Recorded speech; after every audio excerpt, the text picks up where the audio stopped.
Creating a funnel in Kajabi helps automate your marketing process, guiding visitors through a series of steps that lead to conversions. Follow these steps to create a funnel. Log into Kajabi. Go to your Kajabi account dashboard. Navigate to the Marketing tab. In the top menu, click on Marketing and then select Pipelines. Create a new pipeline. Click New Pipeline and choose a template that fits your goal. Name your pipeline.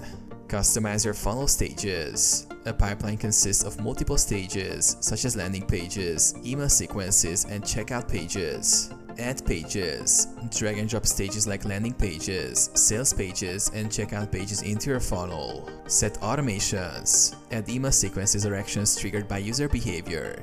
Edit pages. Customize each page in the funnel with text, images, videos, and forms to match your branding and offer. Ensure each page directs users towards the next step in the funnel. Publish and promote. Once satisfied, click Publish.